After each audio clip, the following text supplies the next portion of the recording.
just making sure that everybody has no problems. Welcome back. I hope that you all have enjoyed reading The Joke. If you haven't read it yet, that's okay. You're also in good company. There are a few of us who haven't quite managed that. I finished it, don't you worry. Last night at 10 p.m. something. It was great. It was wonderful, and I retained all of that information. But this will be a wonderful discussion. If you did not have an opportunity to be a part of our introduction that happened last month, we do have that posted on our website, and that was a really great sort of starter for what hopefully will be another great conversation tonight. We have these three wonderful gentlemen who are joining us again, and if you didn't hear their bios, I will give you a brief synopsis of them, and then turn it over to them so that we can actually get going with this evening. I will say that we have delicious goulash that were made by Janka Gombikova. So they are the real Moravian goulash and quite delicious. So if you haven't had Czech goulash before, make sure that you grab a bite, okay? So we have Kája Lill over here. He is a professor at University of St. Thomas. He is a musicologist and also a doctoral candidate at University of Michigan. Very smart guy, very into Czech music and Janacek, and very apt for what we're doing here. And thank you for spending the time today with us. We also have here Dan Price, who has taught at University of Houston Honors College since 2000. And he is a PhD in philosophy, specializing in French and German aesthetics and ethics. Very apt for this. He's great. And has a wonderful sense of humor. I adore you. And we also have Robert Cremins, who is a senior lecturer at the Honors College at the University of Houston, and where he also directs the creative work of pre-professional program. This series is done in conjunction with the Honors College at the University of Houston, so we do appreciate for you all being a part of this. And without further ado, I will leave it to you. Hi everyone, good evening, dobrý večer. So I've been asked to say a few things about music, but first I'd just like to thank everyone involved in the event, the organizers, our speakers, all of you attending, and of course everyone who volunteers or donates to the Czech Center to make events like this happen. And also I just want to thank and express my gratitude for being invited to speak to all of you tonight.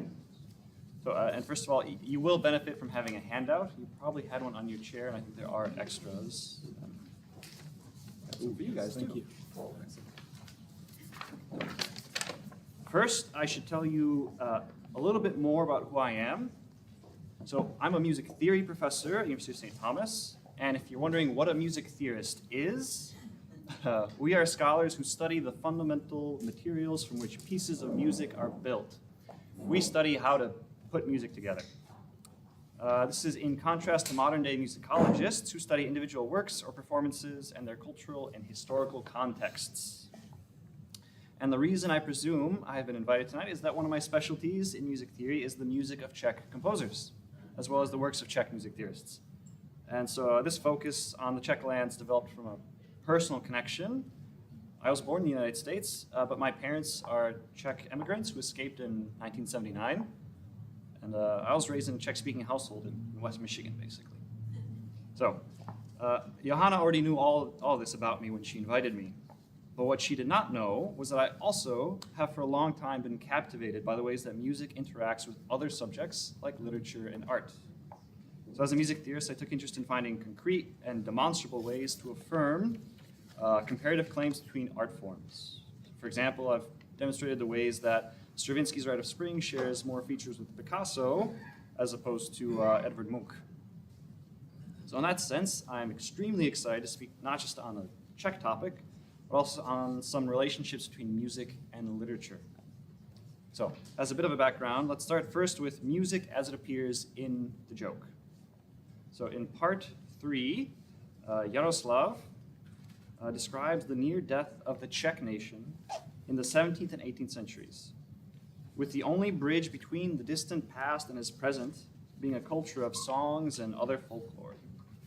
So he describes what I presume are the efforts of Franciszek Sushil and Franciszek Bartosz, who in the 19th century collected Moravian folk songs into songbooks. This, of course, is all wrapped up with the Czech national revival in the 19th century, the building of the Czechoslovak nation, and other topics I will expressly avoid so that I can focus more on music. And maybe we'll hear more about them later. Jaroslav follows up with the claim that while Bohemian folk music might be a product of Baroque music, Moravian folk music is different. Bohemian songs are mostly in major and minor, like Baroque music, while Moravian music uses interesting modes and modulations. Bohemian music is rhythmically and metrically regular, in that it's divided into groups of 2 and sometimes 3, while Moravian music is irregular. While these statements are certainly oversimplifying the matter, there's a truth to them, which I can attest to, because I regularly sing these songs to my own children. And I wonder what's going on with the Moravian ones. So this distinction gets tied up with the larger theme of folklore in the novel, and hopefully that topic will be discussed a bit later tonight. For now, however, we can focus on the fact that Jaroslav references the famous Moravian composer Leoš Janáček. This reference to Janáček should not be surprising.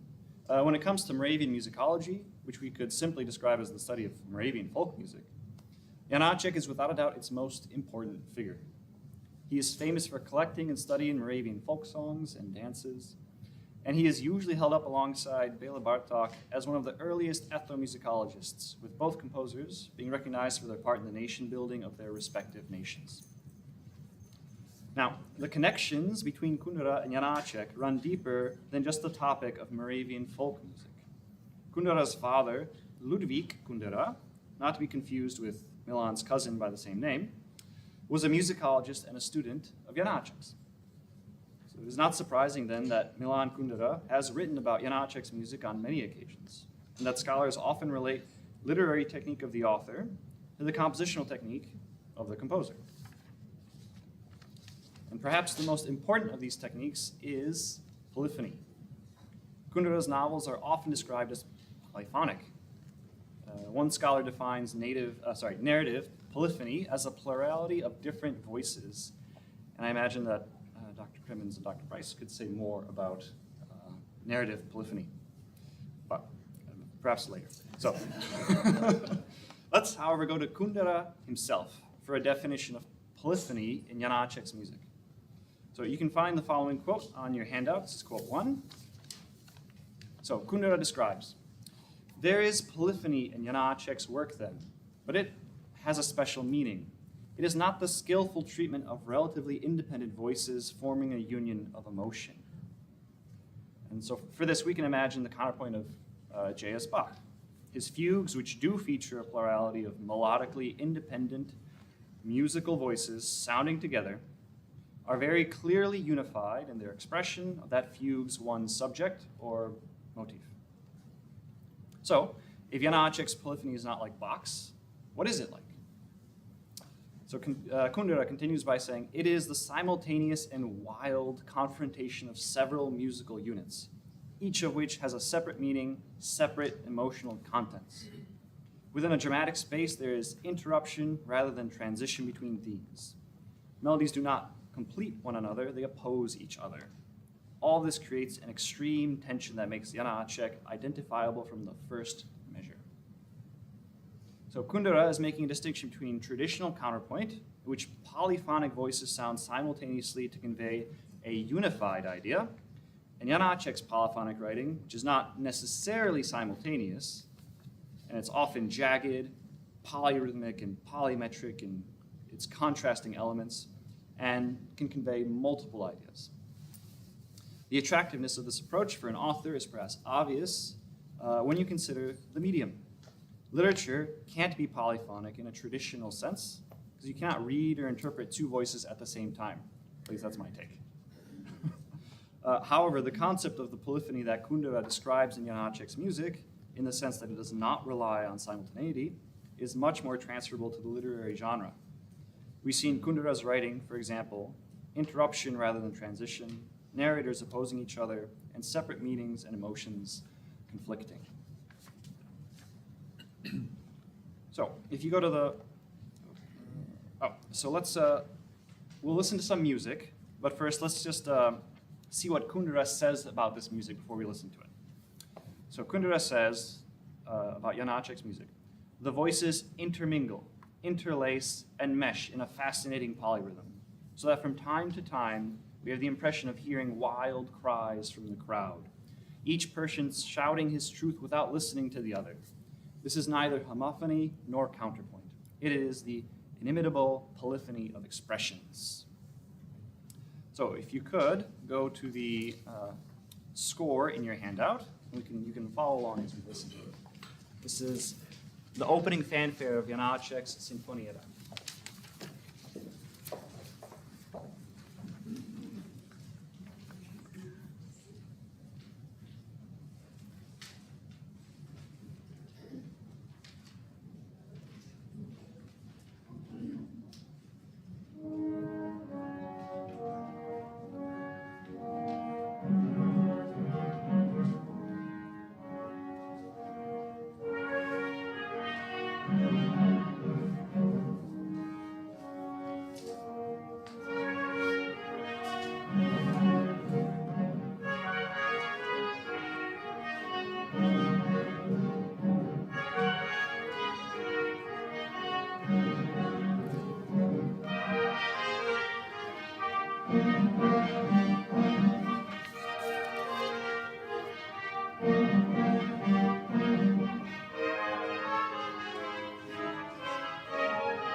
Hopefully there at the end you heard a polyphony verging on cacophony.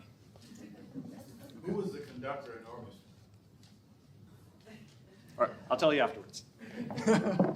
Okay, so another thing that fascinates Kundera about Janáček is the composer's habit of transcribing in musical notation people's speech. These transcriptions are Janáček's famous speech melodies. From about 1897 to the end of his career, Janáček nearly constantly wrote down speech melodies that he would hear in a variety of situations, like in train stations and markets, or even asking his students just to speak. He would notate not only the rhythmic and pitch content, but as many surrounding circumstances as possible. For example, he would consider the setting, the time, the weather, physical and emotional traits of the listener, and nearly anything else not captured by musical notation. To aid his transcriptions, he even procured and used a Hips chronoscope, a 19th century device used by psychologists to study human reaction times. And I think that's probably what Jaroslav is talking about when he refers to the device that measures time in part 4. It has to be. So to understand the role speech melodies played in Kundera's thought, we can quote the author directly. So Kundera, on the topic of speech melodies, and this is quote 3 on your handout, the search for the vanished present, the search for the melodic truth of a moment, the wish to surprise and capture this fleeting truth, the wish to plumb by that means the mystery of the immediate reality, constantly deserting our lives, which thereby becomes the thing we know least about. This, I think, is the ontological import of Janáček's studies of spoken language, and perhaps the ontological import of all his music. So, in that case, I can think of no better follow-up to Kundera's quote than to demonstrate the extent to which this statement resonates with Janáček's efforts in transcribing speech melody, his efforts to capture fleeting truth in a vanishing present. So I conclude simply by directing you to the handout and to look at the second page. And there you'll find Janáček's transcription of his daughter's Olga's words on her deathbed and her final sighs. Thank you.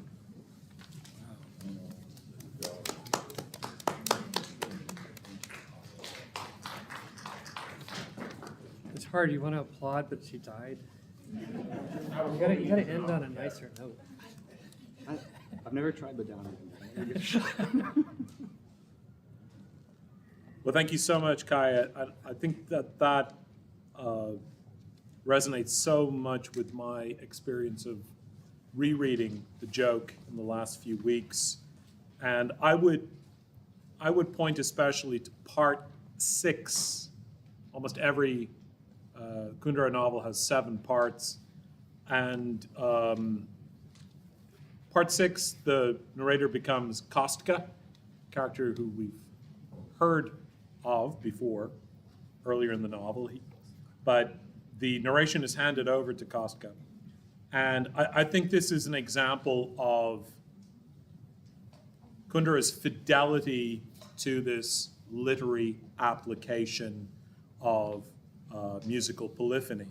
Because, and Alice and I were just talking about this when we were gathering this evening, was Milan Kundera a man of faith? He was not.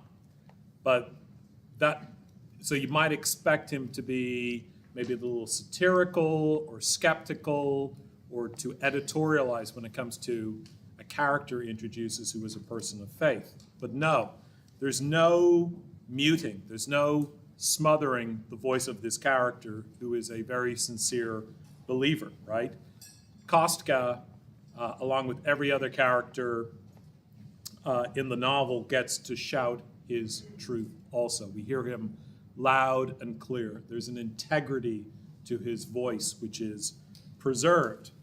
And I think that really is to Kundera's great credit, that he's not afraid to have that polyphony, which there's a very famous critic called Mikhail Bakhtin who associated that with polyphony in novels being part of a democratic spirit. You'll really allow people to say what they believe.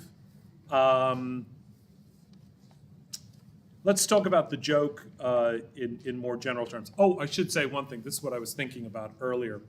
Kostka, I think you can tell there's a signal from very early on that he is going to be a person of faith.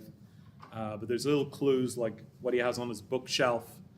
I remember from my own Catholic education, St. Stanislaus Kostka was introduced to us as one of the patron saints of youth and of students. And I'm sure St. Stanislaus Kostka would be very alarmed at the way that Ludwig is kicked out of the university after that misadventure with the postcard.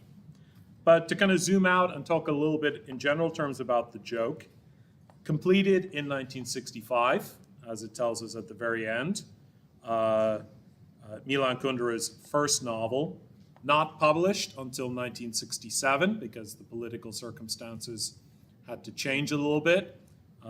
This was the thaw that led to the Prague Spring, and indeed the publication of the joke was one of the highlights of the Prague Spring. Kundera's reputation began to spread internationally very soon because of the excitement generated by this novel in Prague. And it was published in France, in Paris, by that most prestigious of French publishers, Gallimard, in August 1968. And then the next day, the Soviet tanks invaded Czechoslovakia. Cause effect. Cause, effect.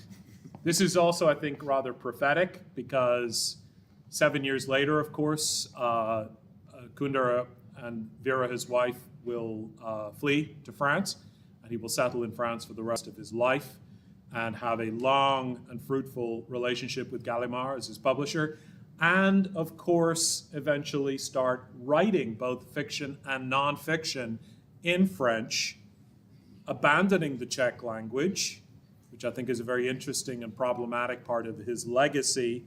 The same year that he published the joke, he also gave a very famous address to another milestone in the Czech Spring, the Third National Czechoslovakian Writers' Congress.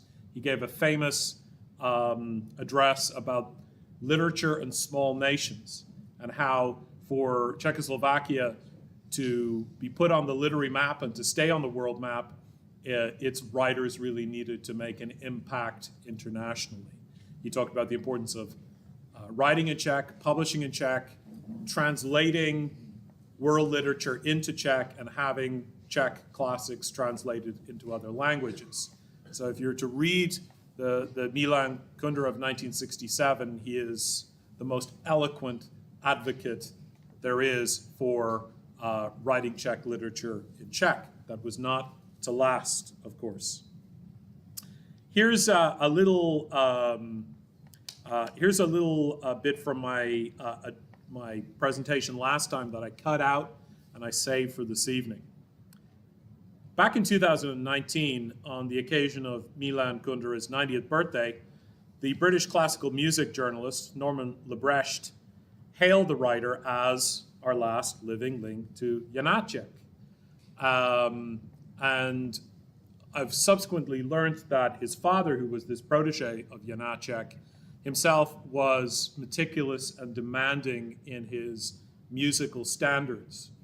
And in particular, Kundera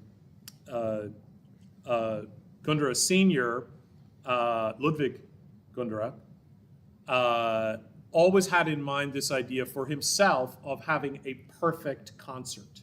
He had this platonic ideal of a perfect concert, which he would never achieve because that's not possible in this world. But he thought the perfect concert might happen if the musician was behind a screen or everybody in the audience was blindfolded. And one of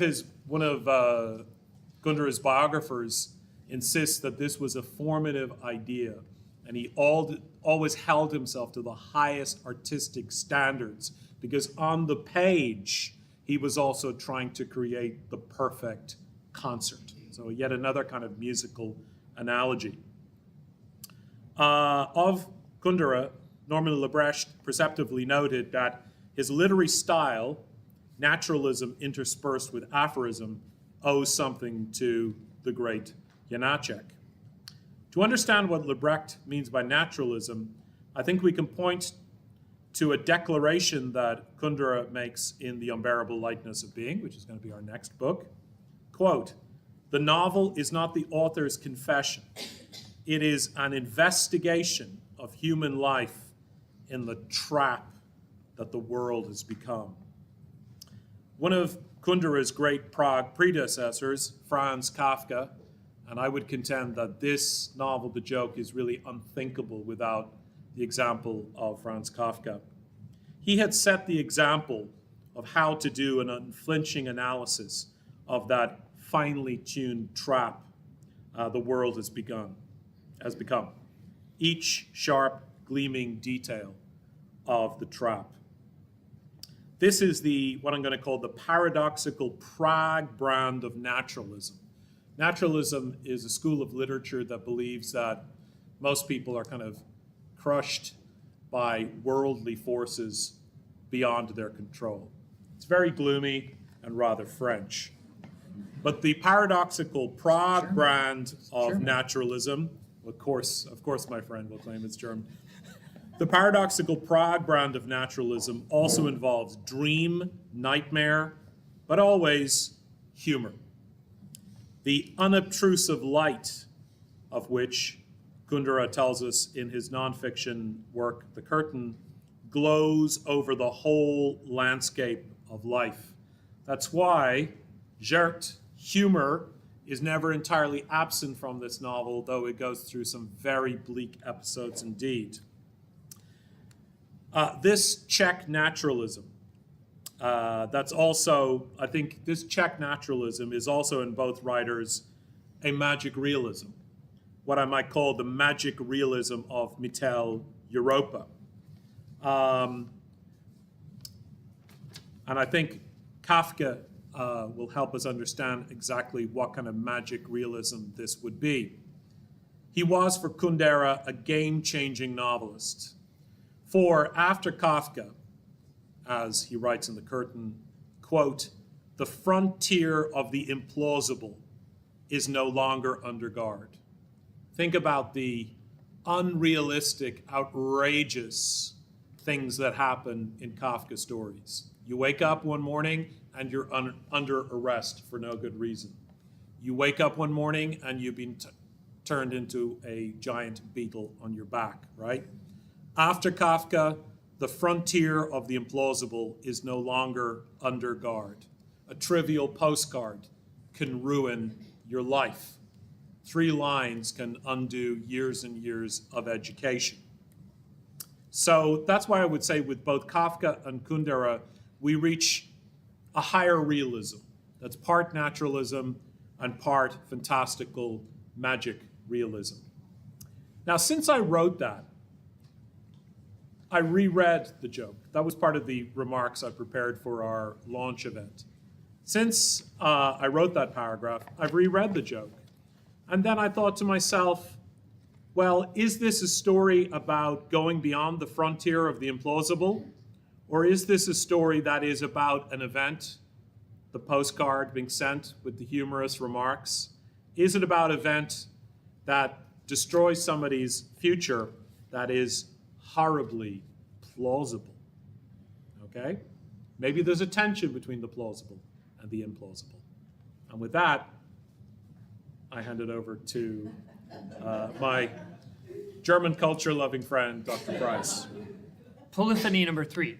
So I want to ask questions because we're professors. We talk too much. So who here thought that the best chapter was chapter 7?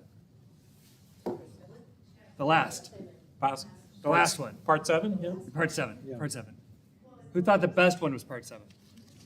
Who thought it was the worst one? Jeff, you said it was the worst. So we had a few people who didn't like the end, right? It's too indeterminate? Very surprising. In a good way or a bad way? It was shocking.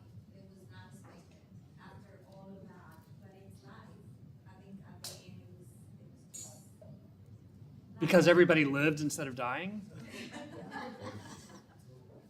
Was that the problem? I expected everyone to die, right? yeah, but not too soon. Yeah. That was my expectation. It was too soon. I was not expecting it at the end. Who's it? Yeah? Oh, no? I thought you were going to say something. I'm listening for the polyphony. I can. You want Yeah. Maybe it's not fair that I'm jumping into it right now. Yeah?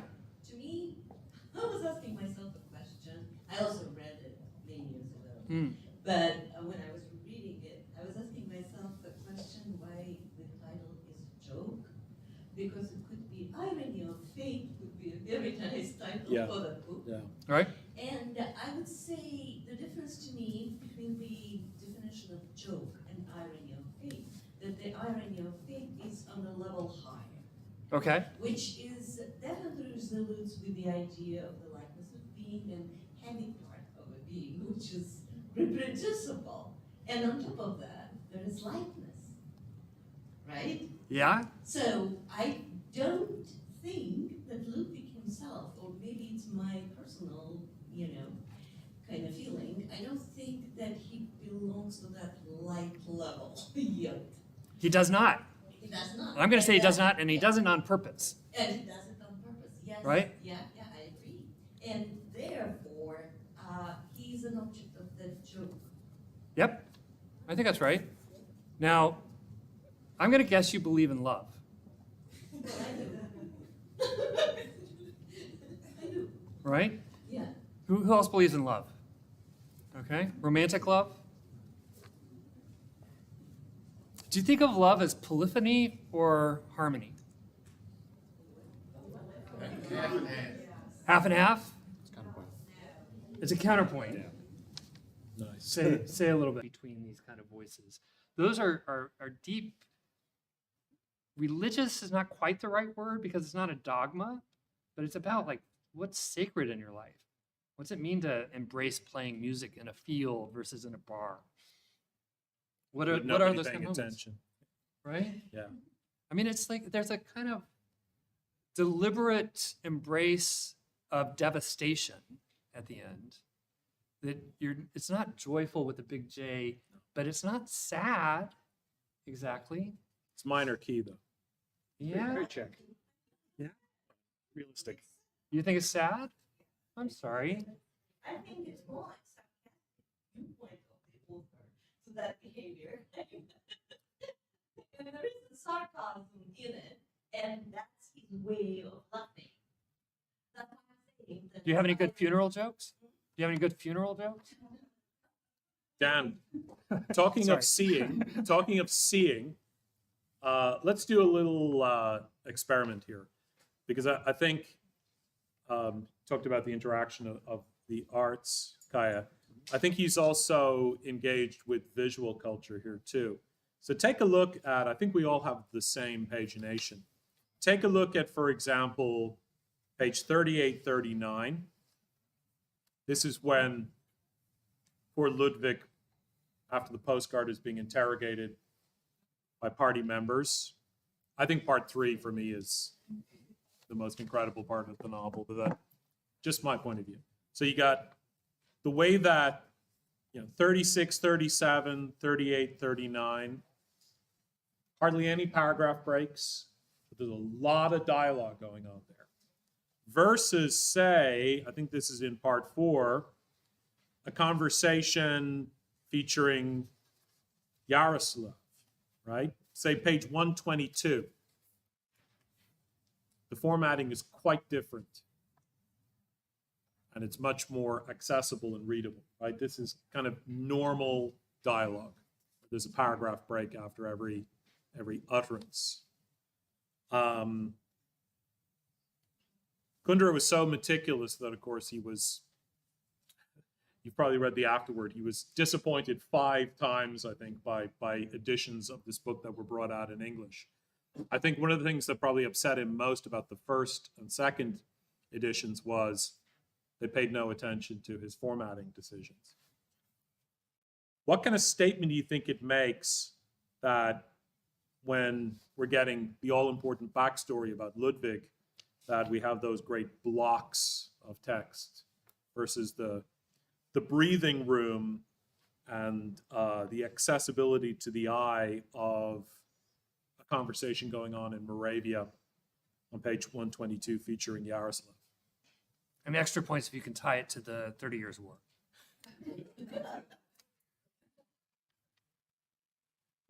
No defenestrations allowed. Well, I've seen this kind of thing before, and I wonder if it's meant to suggest a kind of Stalinistic architecture and Stalinistic mood. There's a kind of brutalism in the culture. I think I just have a sense of somebody being surrounded by great slabs of concrete, right? There's no breathing space. It's an extremely inhuman and artificial environment that is. There's a kind of claustrophobia on the page that you get. And you're kind of entering, I mean, as a brilliant literary artist does, he's using, I think, every resource at his disposal to create this Kafkaesque nightmare mood of enclosure, right? It's in some small, grim committee room in some, giant post-war Stalinistic office block that's happening. But in part 4, Yeah, there are some disappointments and sadnesses in Yaroslav's life, but there's breathing room in this small town. It seems much more human, much more organic. I think that's even reflected in the way that the dialogue is presented on the page. Makes sense. Any thoughts? I mean, those of you who actually may have lived through this, yeah?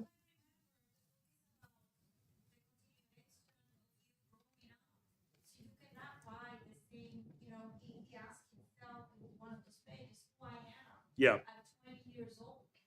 Who are we at 20 years old? very much so. And you feel that, Yeah, and then you feel it when you start reading those first pages, and then of course it progresses to the, you know, till he's a little bit more matured and he has experienced all of these situations in his life, you know, love and disappointed, Mhm. disappointment and everything else. So that's part of growing up, and that's how I captured the first chapters. yeah, You know, it's a young man writing and trying to identify, and he makes this joke with this postcard that tarnished his whole life. it's a disaster. It's just, It is a disaster. yeah. And how many of us have ever made a mistake when we were young? I mean, none of us are perfect. We have to pay for it. That's right. He's an early victim of social media because particularly it really matters it's a postcard and it's not a letter. Yeah, So, a bad picture, a bad comment to an aunt, you know, something simple. I'm not saying it's a crime, you know, it has to be a crime, but anything like, you know, you bring the wrong gift to grandma. You know, yeah. Oh my God, he got canceled. That's what happened to him. He was canceled by the party, you know? Yeah, I think that's very true. And you get a sense that even though it's only 15 years, it's as if eras have gone by.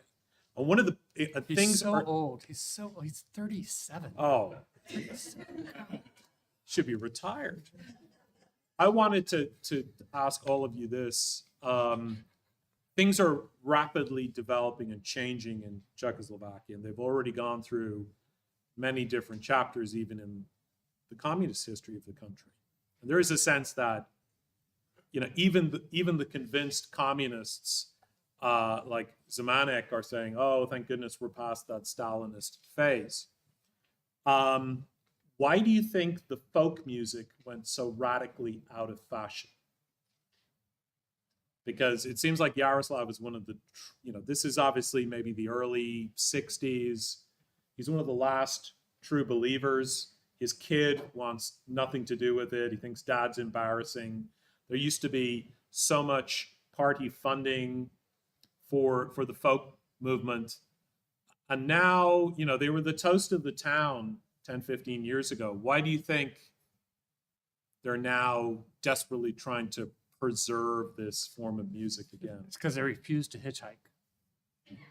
Expand. So, I mean, in the Expand on that, in the yeah. 60s in the United States, folk musicians hitchhiked, right? Semantic's girlfriend, the new one, Yeah. she's a hitchhiker, right? It's for the young people. Yeah. And then what are they looking for in these kind of things, right? Well, but what was Bob Dylan looking for in folk music? Well, I do too, but what was he looking for? Was he looking for the same thing? Maybe so. He was reaching back, I think, you know, being already late my friend's bed, you know, just the normal life, devoid politics, reaching back. Yeah. And Dylan said that he just found the stories he was finding in folk songs mesmerizing. They were like news that stayed news. But of course, in the same year that Kundera completes this novel, Dylan went electric and he betrayed folk music. So is Czechoslovakia maybe tuning into the more global 60s at this point? What was it like to live in Czechoslovakia in the 1960s? There are experts among you.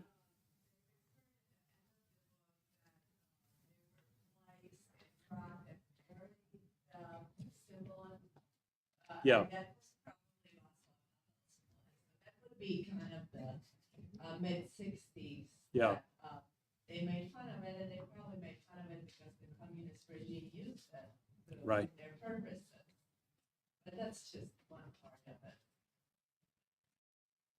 But it stopped being authentic, right? And so what Bob Dylan was looking for was something authentic in his voice. And they were looking for something authentic.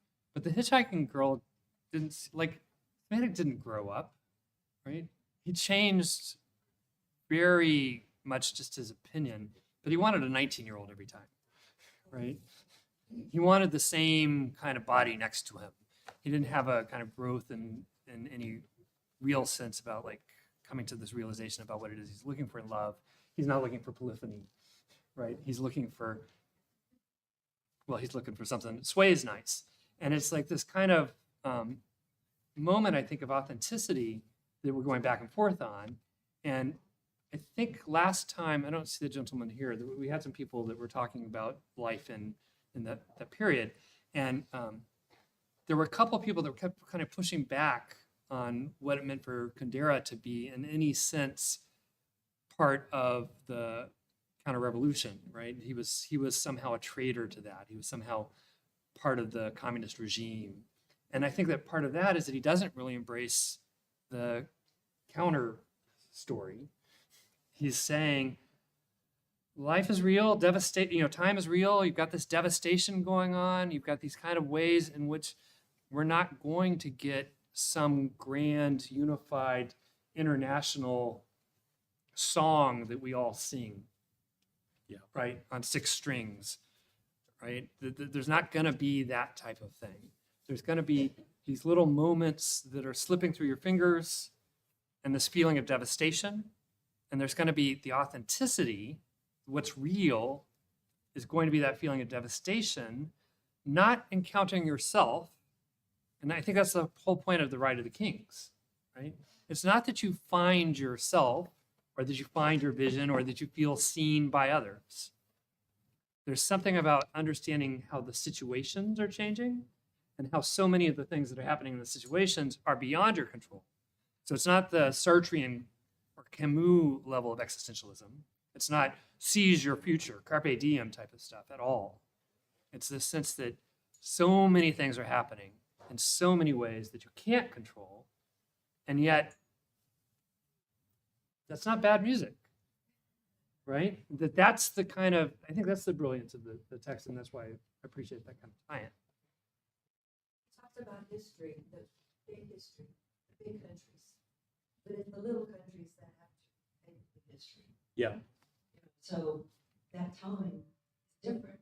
Look for the Moravian villages, the small towns, the small countries. More authentic, right? Isn't that the claim? Yeah, Moravia is the kind of the center of authenticity, the last remaining island of authenticity. I was wondering about because you mentioned, Dan, a minute ago, the Ride of the Kings, which is going more and more out of favor and popularity. But there are other rituals, old rituals, traditions, ceremonies, Moravian and otherwise, that people seem to be yearning for. What's going on? I don't think the first time I read the novel, I don't think I really picked up on this pattern of how many ceremonies and rituals, either authentic or substitute. What do you think is the wisdom of the book or the wisdom of the novel regarding ceremonies, rituals, traditions? Moravia apparently being particularly rich in. I think they're reaching out too. I mean, there's more modern things in there recreated, like Pilsen, Yeah. the Day of the Lilacs, Mhm. the World War II, the view that's coming into. They come out, they redo the costumes, the period costumes. So there's a hunt. They were impressed during the communist. They could do that. They kept that. So it's an important thing. Most interesting in that Volume. is most interesting in that novel counterposition of two traditions. One is the Rite of Kings, right? And the second one is this new tradition of baptizing, which Yeah. is very sarcastic, I think. Exceptionally sarcastic. What word? Baptism? The second one is baptizing. Oh, baptism. Yeah. And I think even the way he describes it, like he stays like alien.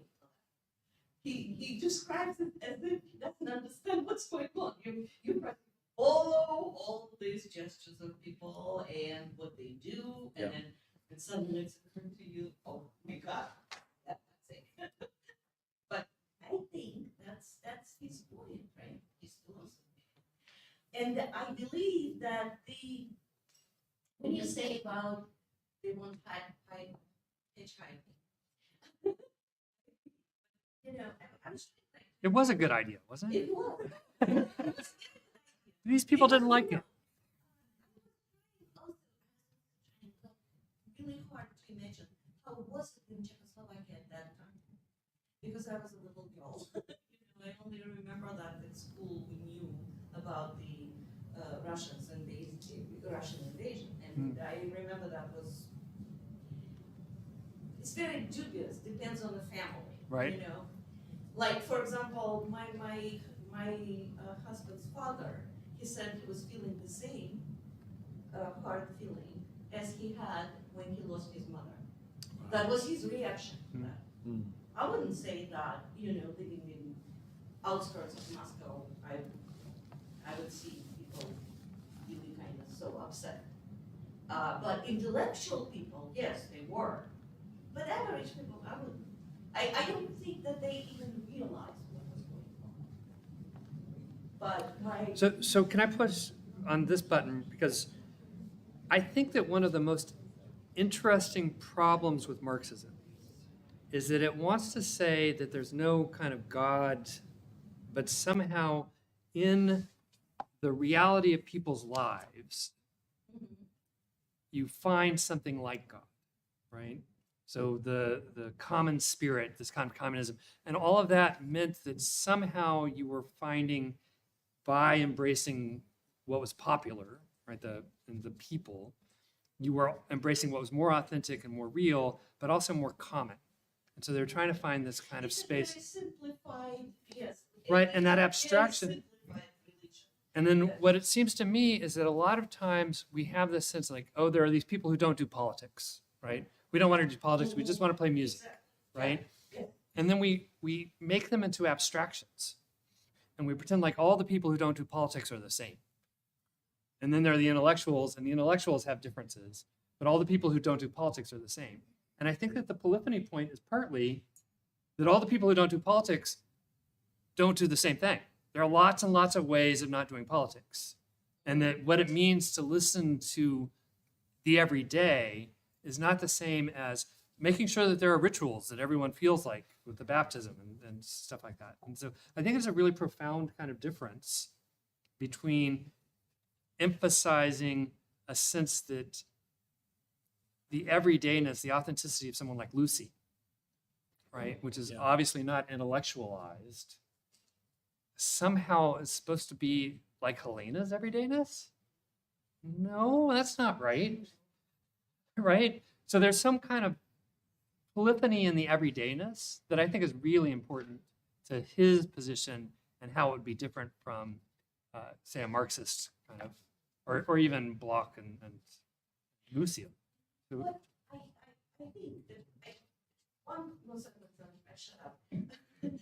One thing that is very important to me, I think, in this novel, that step by step kind of strips out all the common knowledge that is on him. Like he has been rejected from the party, then he regrets it. devastation. Devastation. Devastation is a good word, but I would say that he kind of go out of that picture of himself he was before. He kind of like you know in commercials right now they draw a figure and then that figure jumps out of that shape. Exactly, that's what's happening with him. He jumps out of it, and I think that for him at the very beginning, everything that is folk tradition is also they, not individual. It's like something that you need to follow because you're obliged to follow. It's like you're obliged to call your mother, take care of her, and he doesn't. And he doesn't feel well about it. But at the same time, it's like, no, that's what I have to do when I don't want to. And that step by step into that individuality, which leads him actually to reject Lucy, which was his individual chance, actually, and come back to lots of things that he rejected at the very beginning. That's my point. I don't know. Maybe I'm imagining something. Well, let's ask the group. Does everyone think that Lucy and Ludwig should have gotten together? Like, should there have been some way in which he had made a better choice? That would have been a good story? That would have been real somehow? No. No?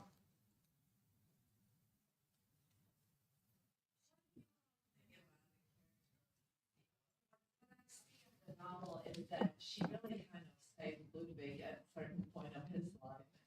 He in turn gets saved by Kafka later in her life. So that's an interesting parallel. But why don't you think Lucy, like that kind of a person, to be part of this novel? Any ideas? When I read this, I thought that Lucy is Arabian folklore personified. So she represents, in a sense, the non-intellectual, like not what's his name, the priest Kafka, and Ludwig. I think Kafka represents, he's a personification of the Turk, and Ludwig is a personification of the Communist Party. And I think that that's really evident with Helena. Hold up the. When Helena tells him that he resembles Germanic, and he says, how? I don't see it. Yeah. That's why, because Germanic is like, yeah. So there is Simonik also the Communist Party, or there's somehow two parts of the same party? He is the Communist Party. He's a staunch communist. He kicked out Ludwig from the school, from the university.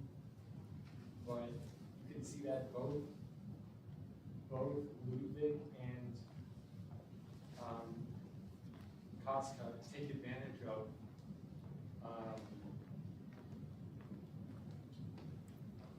Lucy? Lucy. Yeah.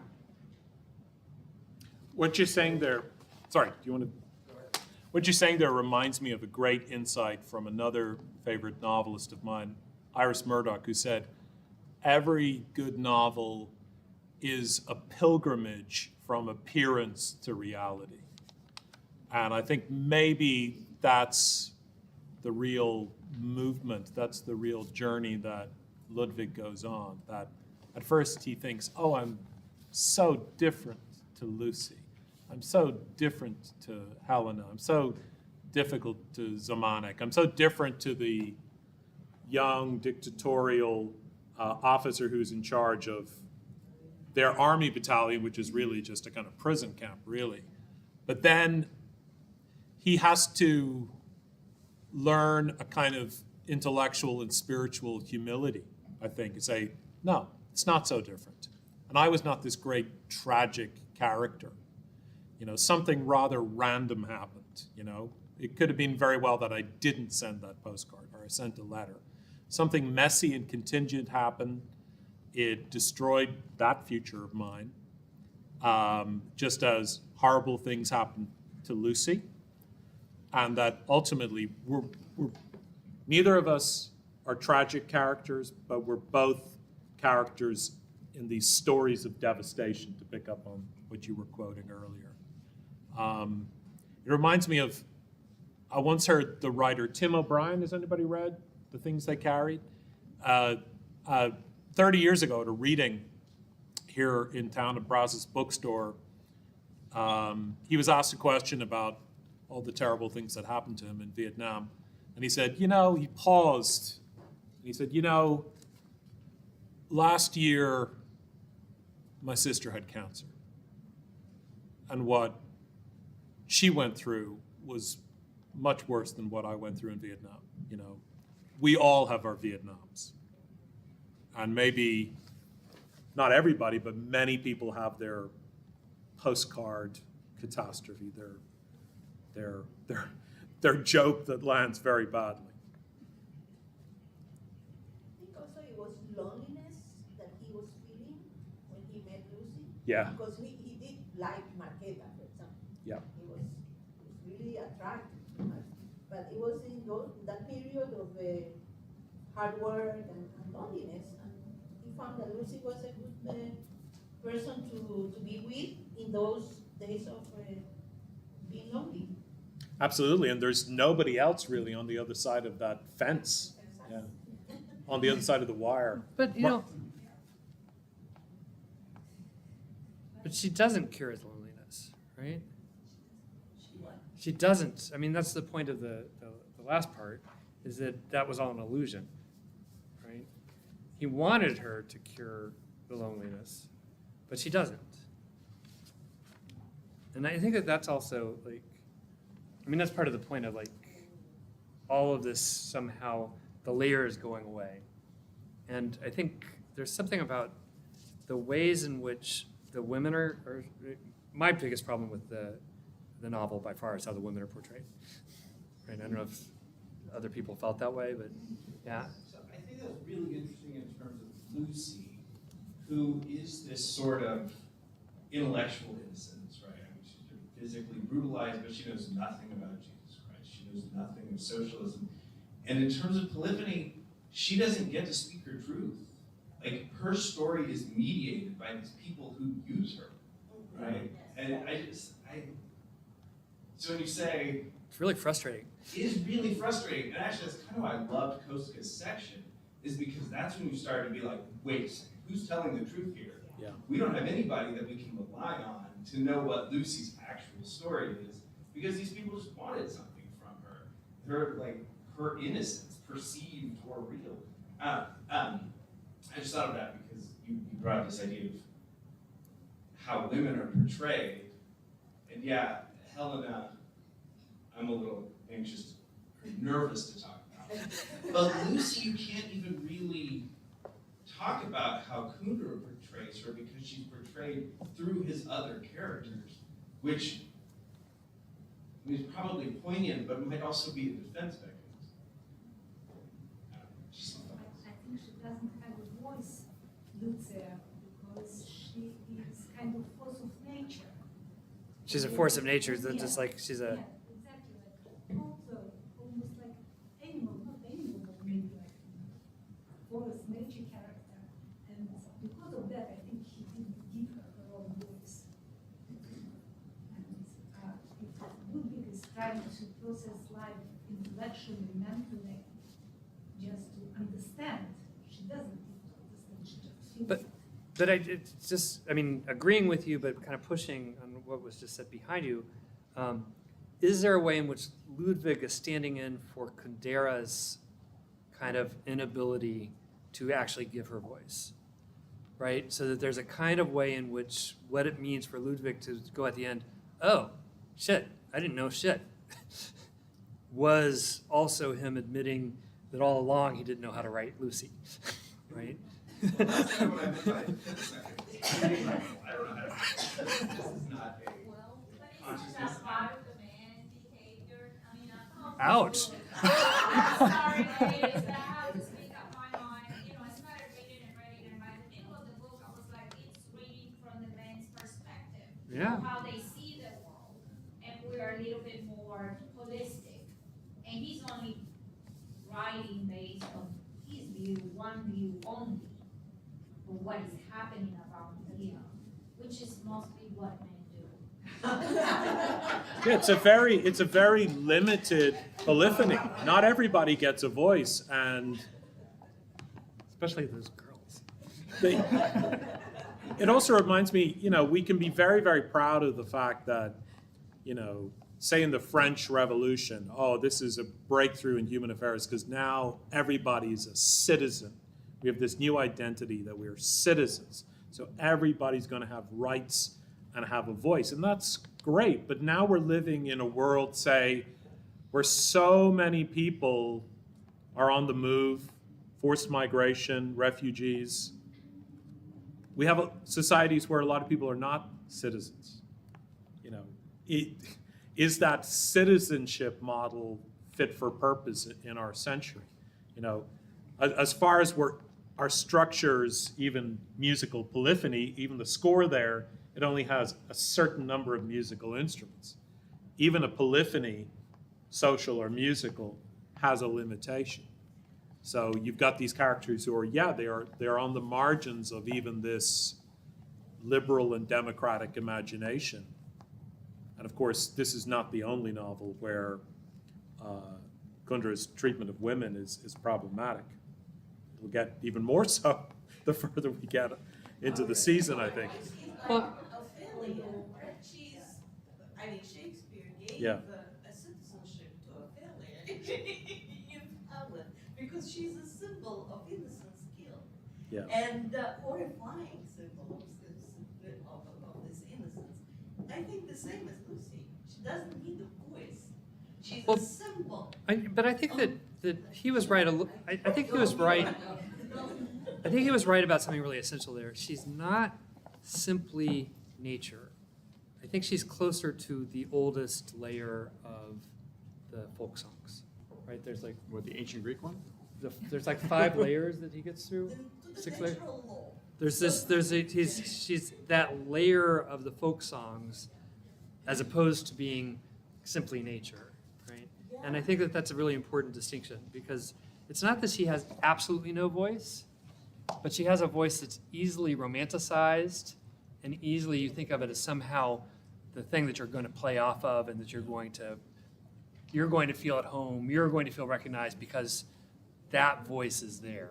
But we also have to consider the times, the communistic times, so naturally, citizens are not going to have a voice, especially, female voice. So that might be something to consider. We're thinking feministic viewpoint, but in the time, the joke and this whole time period in the 60s, and we have the communist. So I imagine that a female voice on top of that is even more so. Well, so is the hitchhiker going to be a feminist? I can't remember her name. Does she have a name? She's just a hitchhiker, right? She's just along for the ride. She doesn't. So that the 60s were problematic here too, right? For women, you've got all these things. You just watch Easy Rider, and it's like you've got women who are just objects that come around and they want to have sex, and that's great, and that's part of my story, right? And it's just this it's just this thing where I really don't think that the communist versus capitalist question is the deepest layer of the question for Kundera. Yeah, but she was victim of sexual assault, right? Lucy was, and you could argue that the hitchhiker was, given that her professor probably shouldn't have been seducing her, but there are ways in which I think part of what's interesting politically here is that you're looking at this stratification and these layers that are in many ways older than just the French Revolution, right? That are older than capitalism versus communism. He's trying to say there's something about this back and forth and the polyphony that we should learn from in a different way than recognizing the voice of the other, or somehow we all enjoy sex, don't we? So let's have an orgy, like this kind of stereotypical 60s vibe. He wasn't impressed by that, right? He wanted to strip out all this kind of a communist environment and become an individual and be yourself. You're looking for self. Then it take you extra step to understand that if she rejects the sex, something might be there, and he doesn't. So I set a little timer to go off so that we didn't talk too long. Yes, well, I mean, just in my own pocket, but we can talk a little bit longer if you want to wrap up. If there are people that have some thoughts and the kind of things that you think might give us a little bit of closure at the end, or We're supposed to have closure. I don't think we have very much, but there's a little bit of like, you know, let's embrace a little bit of music. That's right at the end. I promise not to have a heart attack. I've got maybe a broad question, overview of the novel. And I think critics have been divided on this. Is this a novel that's dated? Is this a novel that has transcended its particular time? I think when it was first published, it would have been read as an important critique of living in a communist society. That's certainly, I remember my friend in Prague telling me in the 80s they were passing this around, old copies of this book. It was very much an act of rebellion to read the joke even in the 1980s. Has it transcended its particular historical situation to be, as Kundera hoped it would be, an existential novel about a persistent possibility in human life? Yes, sir. I say yes. All we have to do is look at China, Russia, North Korea, Iran, even Hungary. It's just finally that's Sweden in the NATO, but poor Orban is just, you know, we have tyrants today and tyrants then. They might not use the name communist, but they do the same things and worse than what the Czechoslovak communists did in 1967 or after. And Kundera was kicked out of the Czech party in 1950. That's while Stalin was still alive. Readmitted in 1956, probably because Khrushchev denounced Stalin that year. But kicked out again in 1970, 2 years after the Prague Spring was crushed. Finally, by 1975, he decided, enough of this, I want to be free, and he moves to France. So there we go. Absolutely, and one of the great phrases is this, and you know it's important to him because he puts it in italics, the penumbra of depersonalization. That possibility, that shadow that can fall on any life, that your private life can just be obliterated, and your individuality can be obliterated. No, but you had to embrace it, right? If you just like said, "Oh, this sucks," right? You're missing the point about the penumbra of depersonalization. Yeah. And I think this is the Mann ohne Eigenschaften, the man without properties, right? The Musil book. What's brilliant about it is this. Right. What's brilliant about it is the sense that like somehow the properties are in the way, right? And so you're working in the mind. You're living in the shadow of depersonalization, and he's not making any friends. He's not being able to connect to these people. Once he embraces that shadow and that depersonalization, then he can welcome the true being of his good friends, whose names I can't remember. But you know, there's a kind of moment there where he ends the loneliness with the other men that he's sharing the bunks with, because he's finally stopped clinging on to the set of properties that he came into the situation with. And his sense of superiority. That's his pilgrimage to. Right. Yeah. Here did he go? 75. 75. So he actually, his first publication of the joke was in Czechoslovakia. It was, yeah. Even him there. Yeah. What was the reaction? Czechoslovakia? I think it sold out the entire first printing. And it was bought by British, American, and French publishers pretty soon. And then Bestseller. right. And then it became a problem again. Yes. Not outdated itself.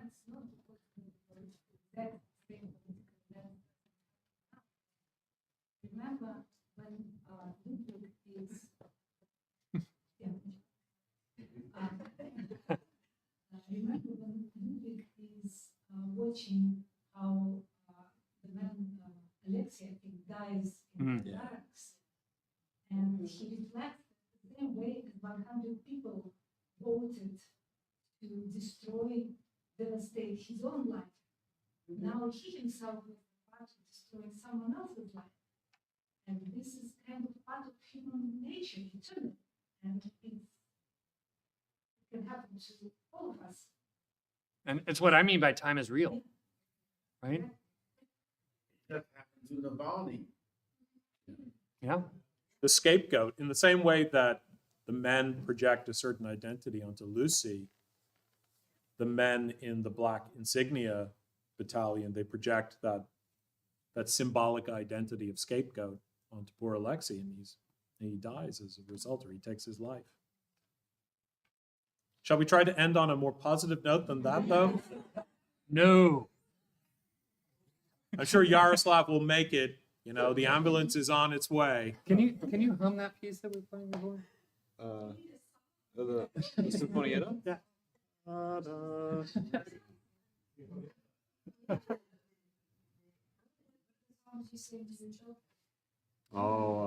Oh, that's a nice one. Yeah. pec tam spadla, grupa k nám jí postaví, starý pecáření doma, a mladý to neumí. It's about the old brick oven, and it's broken, and they can't get the brick oven person to fix it because he's not home. So they get Grandpa. Grandpa's gonna come and he's gonna hit it with a hammer and fix it. So that's a happy note. All right. Did you have a song too? Uh-huh.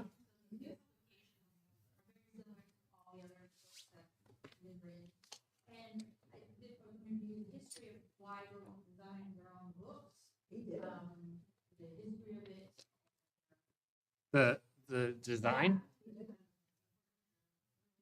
I think he did them for the Gallimard French editions, because that was his closest publishing relation in his later years, you know. And, you know, sadly, I think he started writing the novels in French and then insisting that even the older novels, the French translation was equally as valid or authoritative. So I think that's Milan Kundera, the Parisian, is very much on the cover there.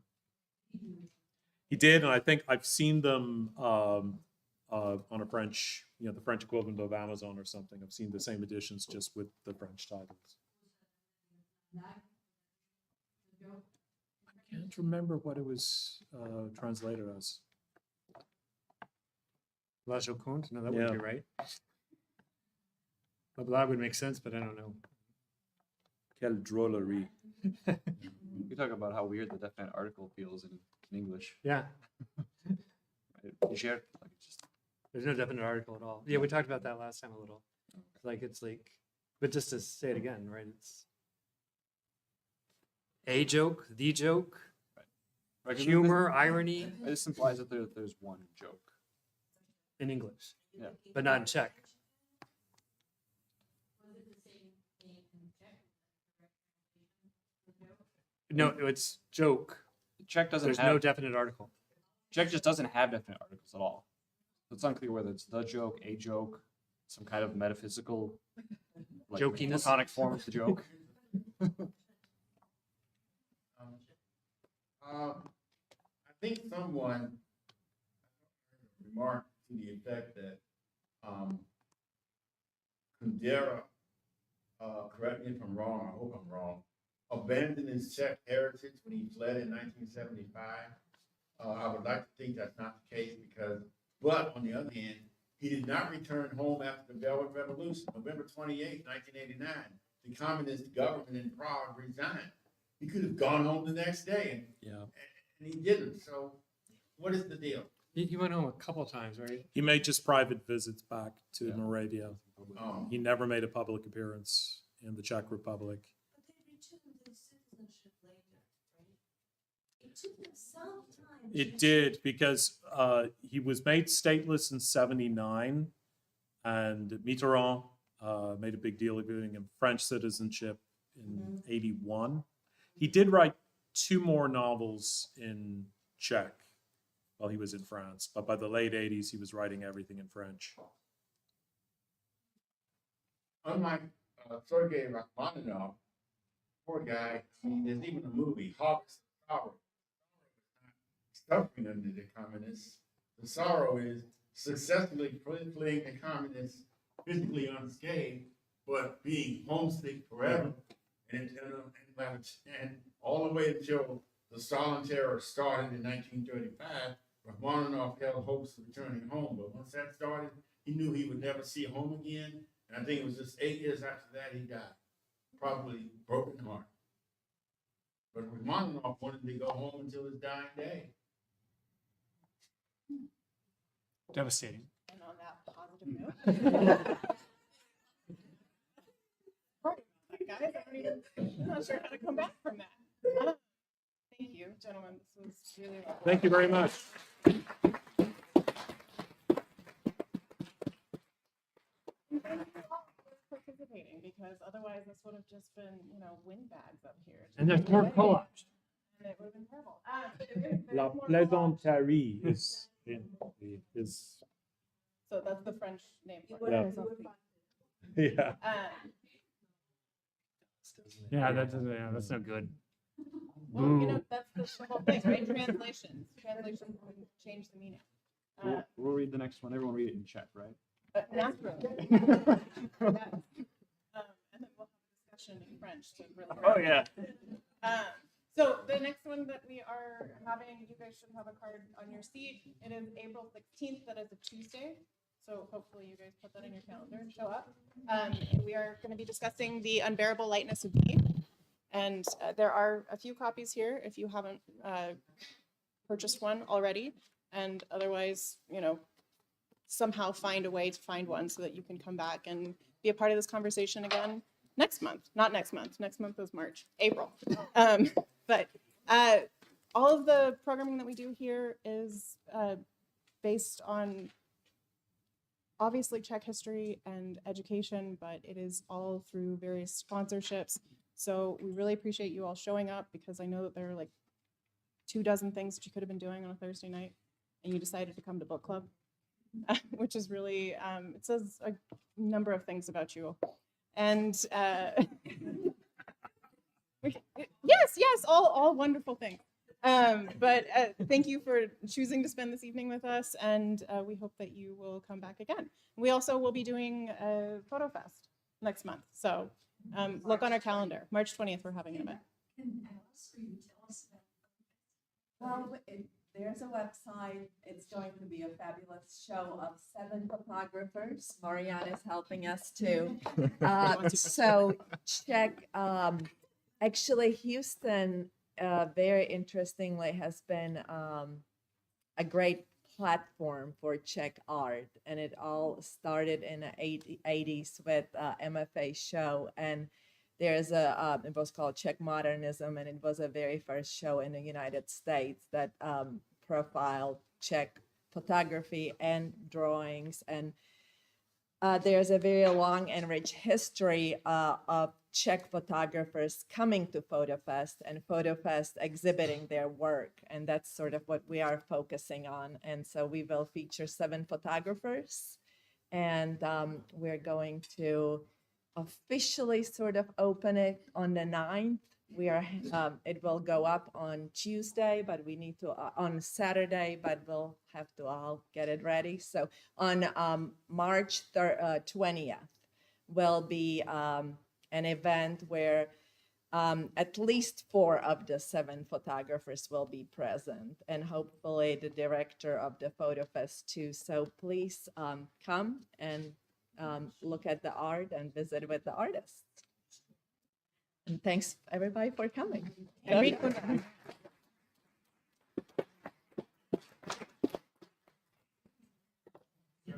Thanks. It's fun.